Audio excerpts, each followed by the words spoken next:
Hi, this is Jamie Shanks, and I'm the CEO of Sales for Life, and I want to be able to help you at the InsideSales.com. This is the Sales Acceleration Summit. I want to help you understand 5 steps to accelerate your company to massive scale. Now, here's what I'm going to do. I'm going to actually show you 5 things that we've done. Now, I want you to understand we're a service-based business, so we don't have the same scale as a venture-backed tech company. But what we've done is built an incredible foundation to allow a service-based business to scale. And so these principles are going to be able to help you. So what I'm going to do is take them right out of our 2017 business plan. Our fiscal year end is July 31st. So on August 1, 2016, we started a new fiscal plan that runs for 1 year. So out of this 2017 plan, we want to be able to create balance with 4 lead sources. And what I'm going to do is give you the first step. The first step you're going to do is plan your go-to-market strategy. So for us, we have 4 sources in which we create net new logos. Number 1, inbound demand generation waterfall. Number 2, channel partnerships. Number 3, we have existing customers that refer us to net new customers. And number 4, we have existing customers that of course expand and grow. So what we're going to do is we're going to go into the go-to-market strategy that centralizes around people, process, technology that would make this necessary to execute. So what we do is we decentralize those 4 pillars, those 4 elements into unique tracks so that we can strategize around each, because guess what? They're very different and we need to execute a game plan for each one. We need to measure each. We need to scale each individually. So what I'm going to do is get tactical here. And of the 4 pillars I just showed you, I'm going to show you diving into 2 of them. So the first pillar we're going to click on right now is inbound demand generation waterfall. And for so many companies, building an inbound machine is critical. And the most important here is we need to measure what we call the content consumption story of each of your customers. Okay, so first I'm going to give you statistics, then I'm going to define that.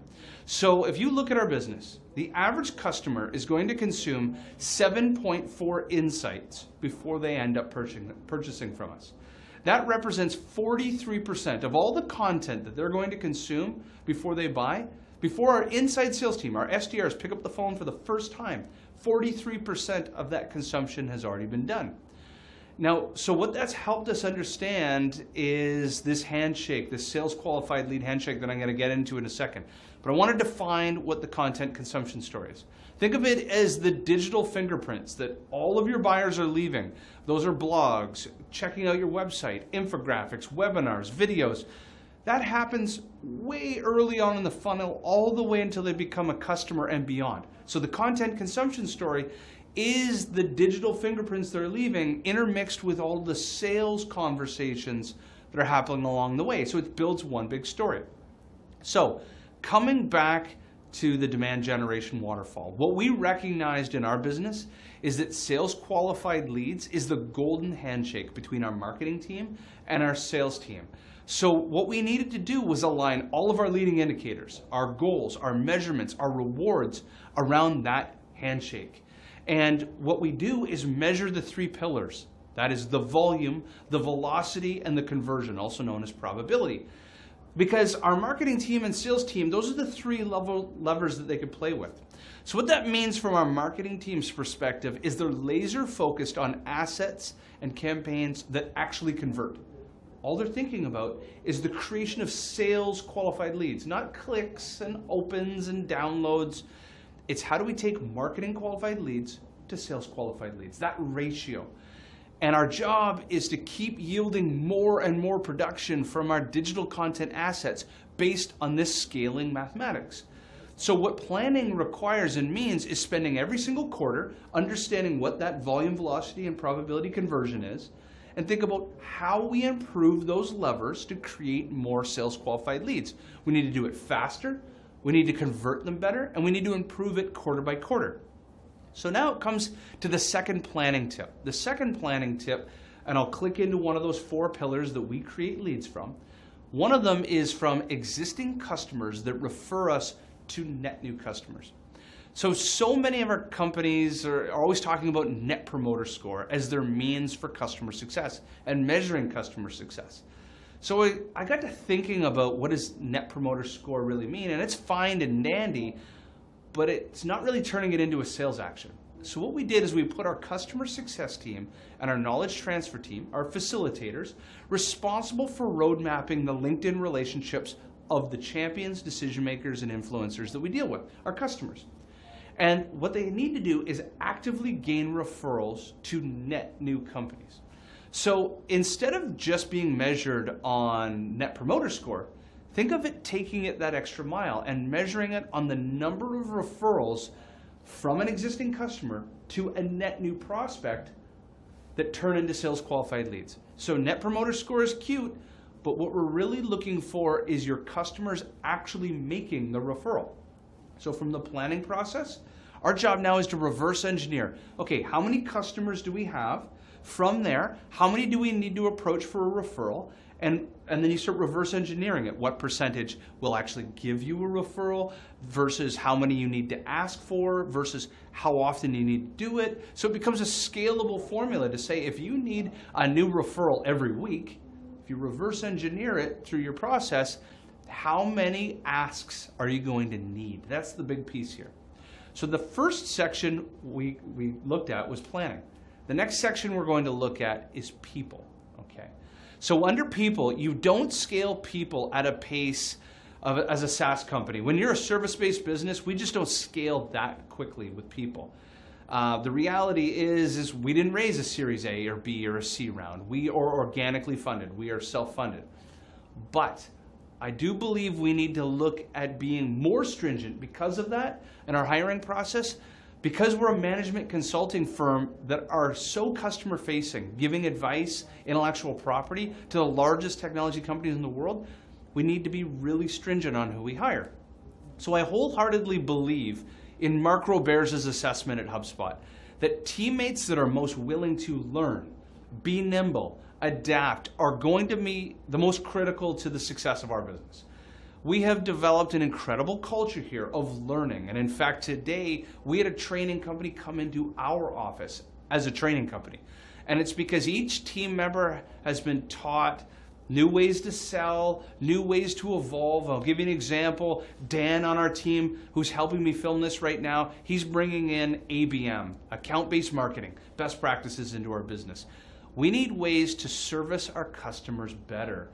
And as an example, one thing that we've learned through our teammates learning and growing themselves is we invented something called Ask the Experts. It's a global, daily available coaching mechanism for every customer around the world. Well, that came from our sales professionals being out in the market or our knowledge transfer team talking to customers and asking, like, how can I improve myself? And then they started learning, reading books, watching podcasts, and they brought that knowledge back to us. So 4 years ago when we started this thing, it was just George and I, and we are limited to the knowledge that George and I had to scale our sales machine. So what we needed to do is by adding team members, and those team members having the self-discipline to take our company's best practices, our customers' best practices, and what we're seeing in the market, and bring them in and repolishing them to the Sales for Life way. And saying, here's what I'm learning, here's what I'm reading about. How do we harness that and bring that internally? And I think critically, team members that are willing to learn and speak their voice and say, here's what's going on in the market, that's how you're going to expand and grow. So now it comes to the third piece, which is process. And now for most of us, the most important part of the process is developing a service level agreement. For us, this has been critical. Develop the service level agreement with what we call team revenue. Team revenue is defined in our minds, Aristotle's definition of synergy. The whole is greater than the sum of its parts. And you look on who's part of team revenue. We have marketing, we have customer success, we have SDRs, field sales, anybody that touches the customer. But the point of team revenue is that no one role is more important than the other. You're just playing pieces to helping the customer experience. So what I mean by that is while we might have external titles that LinkedIn uses or we use to recruit people, once you're in the four walls of a business, is that your digital content marketing expert or your SDR or your field sales professional or your sales engineer are all part of team revenue. And you're all accountable to one thing. That one thing is sales quota attainment. That is pipeline generation and creating revenue. And so everybody has the mindset that we're all part of that process. So within that process, team members have to have handshakes between each other. And we call that a service level agreement. The service level agreement is a centerpiece and is that golden handshake between what you would call traditional marketing tactics and job functions and traditional sales job functions.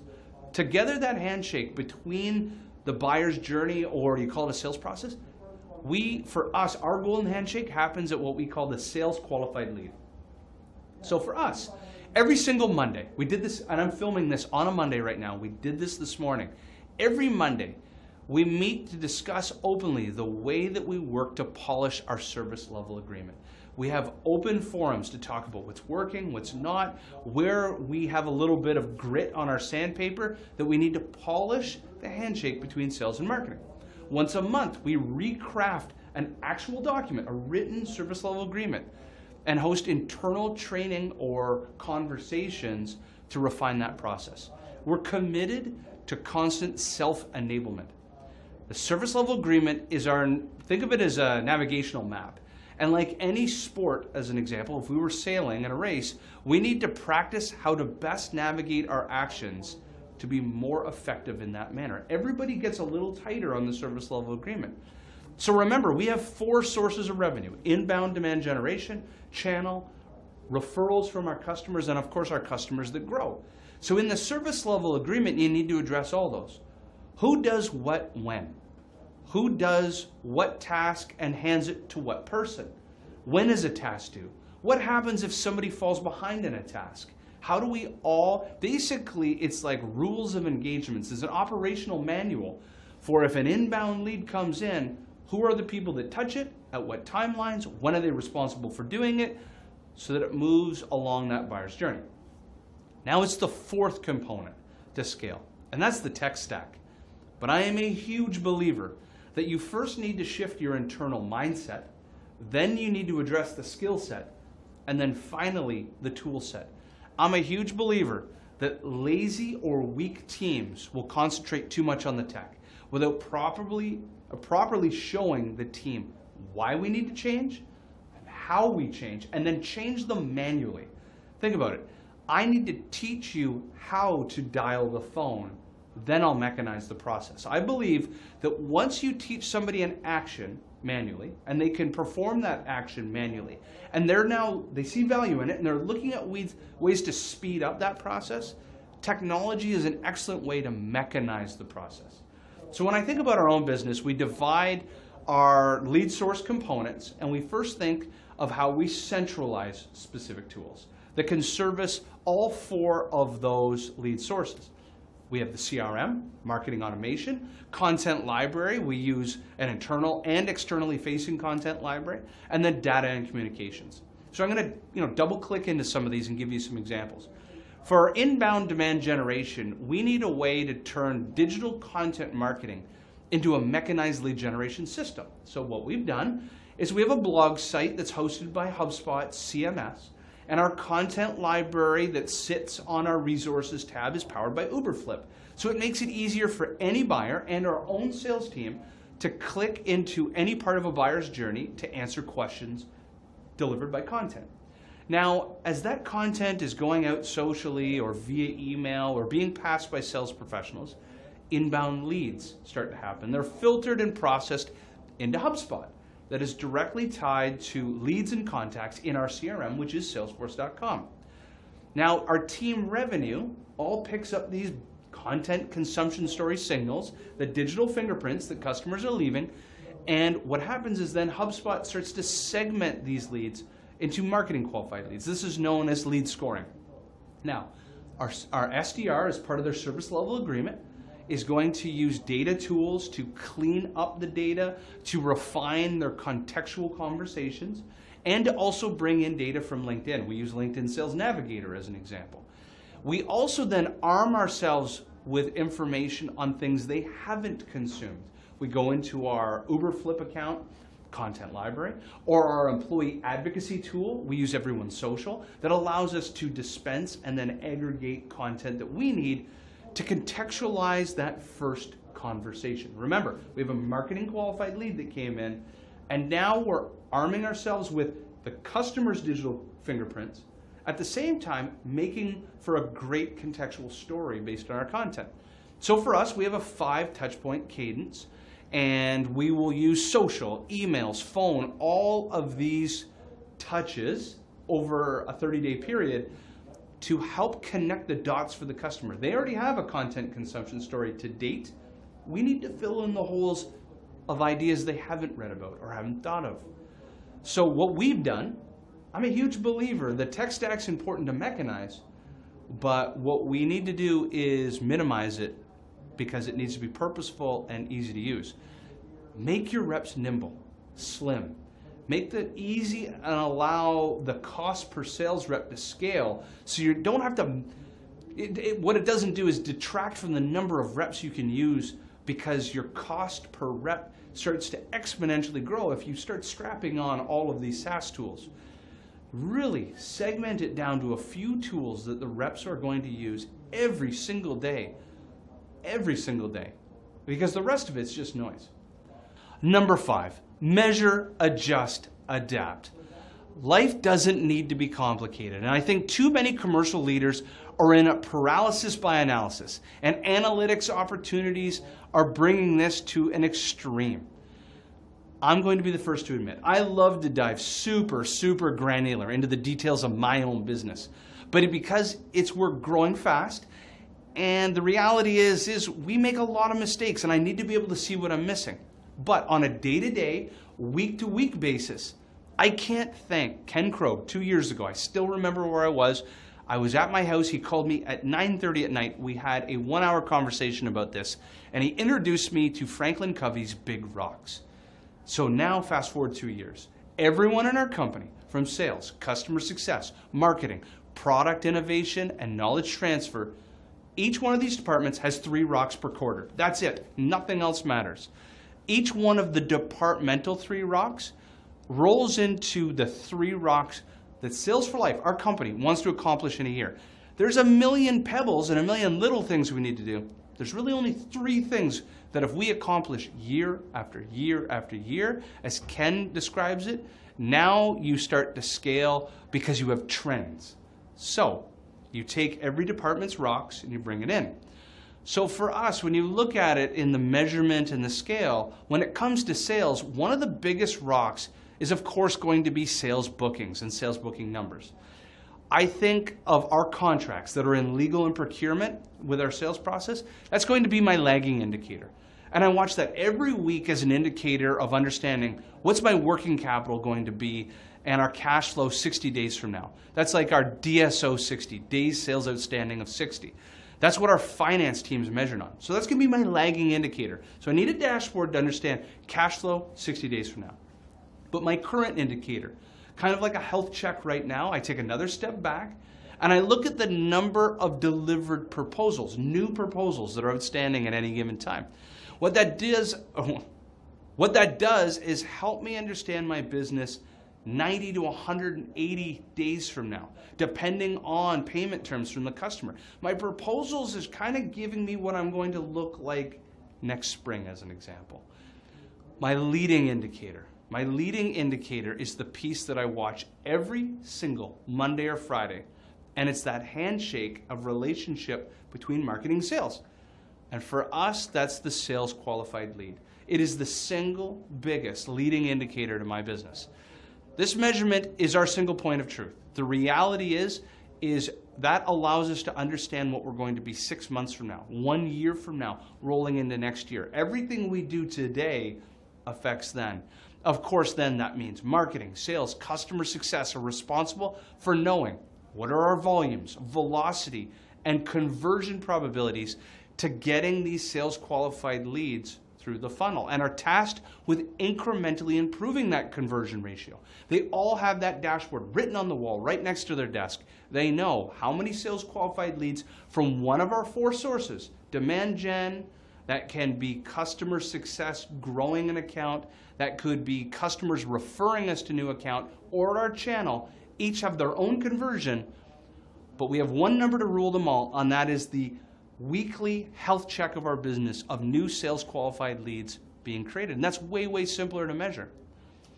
Now, the last piece then comes to scale. When it comes to scale, I look at it, scale comes in two buckets. Number one, you could pour gasoline on flames that are the most predictable and linear from an investment standpoint. So you look at my own business as an example, you have the inbound demand generation. We know our marketing qualified lead to sales qualified lead ratio as of right now is 11.2%. Okay, that's what it is as of filming this right now. So we're trying to incrementally improve this. Every single day we can play with volume, velocity, and probability to ensure that our investments of digital content marketing and our SDRs following up on that becomes a linear growth curve. But then it comes to the second piece, which is sales innovation. Sales innovation is where you're constantly pushing the boundaries of your team and you're exploring ways of educating and improving the process. For us, what we do with customers is we improve digital sales departments and social selling. Because you have to understand that the buyers change, whether you like it or not. And as much as you want to do the linear scale, it's not always there.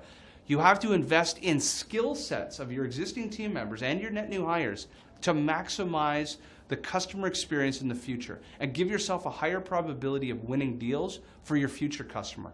While that doesn't seem as linear from your investment standpoint, you got to think of the simple math by CEB. The simple math is that if you get a 5% bump in performance from your core performers, and remember, your core performer is about 50 to 70% of your sales staff. That's kind of like your sales reps that have almost made quota. They're almost there. Your B players. If you get a 5% bump from every one of those at scale, that means up to 60% results in incremental sales. And why is that? Because they're the vast majority of your sales force. So if each one can create a net new incremental opportunity a month or quarter greater than they have before through new skills, all of a sudden at scale, you have massive, massive change to your business. So I really hope that this formula has helped you think about your own business. When it comes to education, I do recommend, we just wrote a book, Social Selling Mastery. This is really going to help you think about how to create a social selling program internally. Your sales departments, your marketing departments, your enablement departments, and your sales professionals can all read this to get a sense of what it's going to do to scale your business in a digital economy. You can get this at getsocialselling.com. I really look forward to hearing your reviews of the book. Thank you so much, and I hope you enjoy the rest of the conference.